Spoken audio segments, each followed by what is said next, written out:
हमारी जमात का तुम क्या मुकाबला करते हमारी सदर की ड्यूटी बराबर में पहुंच नहीं सकता। तुम जिस आरएसएस में भले बड़े उस आरएसएस मुल्क की आजादी से पहले दिल में छुपी हुई थी। मोदी शाह योगी जैसे चक्कर में चले गए।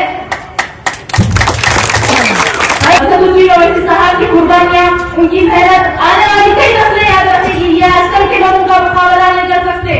कई आए चले गए और आएंगे मिट जाएंगे।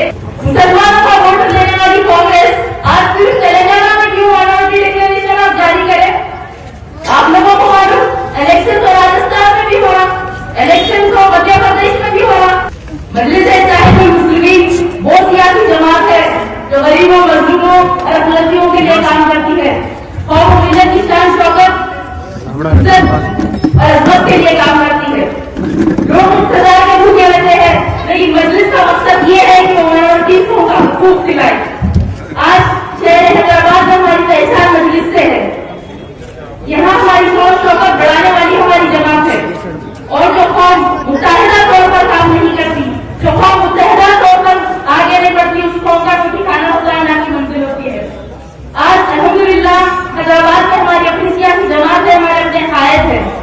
तो हमारी अपनी सियासी जमात को आगे बढ़ाना, हमारी अपनी जमात को मजबूत करना आपका काम है।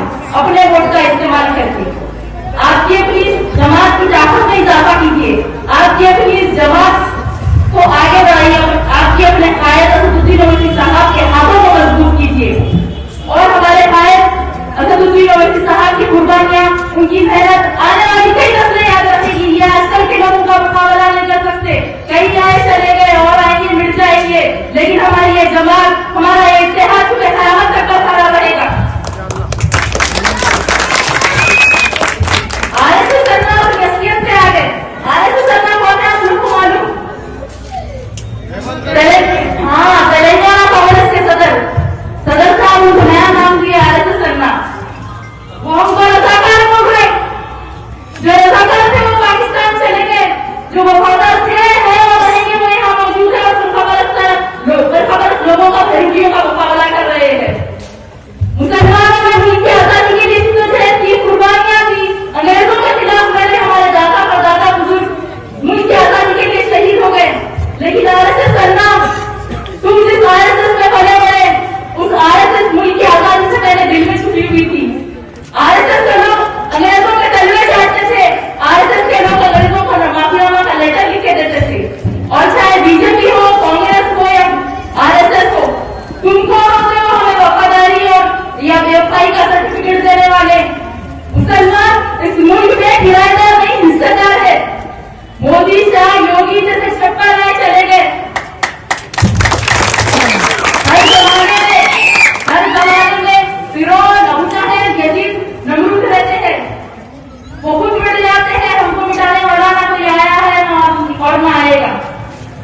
हमको आता है हमारी फिरकापरस्ती से लड़ना। हम जालिमों के आगे झुकने वाले नहीं है और जिंदगी भर किसी की गुलामी करने वाले हैं।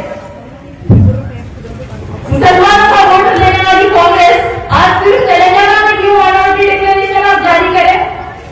आप लोगों को मालूम इलेक्शन तो राजस्थान में भी हो रहा, इलेक्शन तो मध्य प्रदेश में भी हो रहा। क्या वहाँ के माइनॉरिटीज नहीं है? क्या वहाँ के माइनॉरिटीज को जरूरत नहीं है? आज मध्य प्रदेश में देखो आप मुसलमानों के साथ कितनी नाइंसाफी हो रही।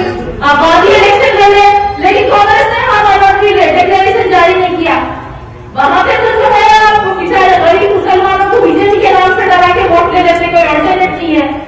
लेकिन यहाँ पे हमारी जमात का मुकाबला करने, हमारे कायद का मुकाबला करने माइनॉरिटी डिक्लेरेशन जारी करें। हमारी जमात का तुम क्या मुकाबला करते हमारी सदर की ड्यूटी बराबर में पहुंच नहीं सकता। साजिशें कर लो, इंशाअल्लाह हैदराबाद की आवाम मजलिस-ए-इत्तेहाद मुस्लिमीन का ही साथ देगी। और जिस तरह से आपके हल्के में और कोई साहब ने यहाँ काम किया है, डेवलपमेंट के लिए जो फंड एलोकेट किए गए थे, हैदराबाद में सबसे ज्यादा खर्चा पावन कॉन्स्टिट्यूएंसी में हुआ। और मजलिस की जानिब से यहाँ पे डेवलपमेंट के अलावा हर तरीके के काम हुए हैं। और यकीनन जनाब साहब मजलिस-ए-इत्तेहाद मुस्लिमीन के बहुत ही हार्डवर्किंग सिपाही है, इसलिए सदर मजलिस ने फिर से एक बार आपके हल्के से सुना है आपकी खिदमत करने के लिए। तो आप लोगों को फिर एक बार उनका साथ देना होगा। यहाँ के पोलिंग परसेंटेज को बढ़ाइए। जितने वोट आप लोगों ने 2018 में दिए थे उससे ज्यादा वोट आना इस बार। जितने वोट बढ़ेंगे इंशाल्लाह उतना ज्यादा काम में इजाफा होगा। तो 30 नवंबर के दिन अपने घरों से निकलकर अपने एक एक वोट का इस्तेमाल करके आपके हल्के के उम्मीदवार जनाब कौसर मोहद्दीन साहब को भारी एक्सपीरियंस से कामयाबी दिलाइए, मजलिस का साथ दीजिए। शुक्रिया, अस्सलाम वालेकुम। हैदराबाद की बिरयानी तो वर्ल्ड फेमस है, लेकिन दिलबहार मसाले से बनी हर डिश बिरयानी से कम नहीं। नॉनवेज हो या वेज, हर डिश बनेगी अब मजेदार दिलभर मसाले के साथ। अब रोज बनेगा हैदराबादी जायकेदार खाना आपके घर भी दिलभर स्टाइल में। दिलभर मसाले, असली मसाले, हकीकी जायका।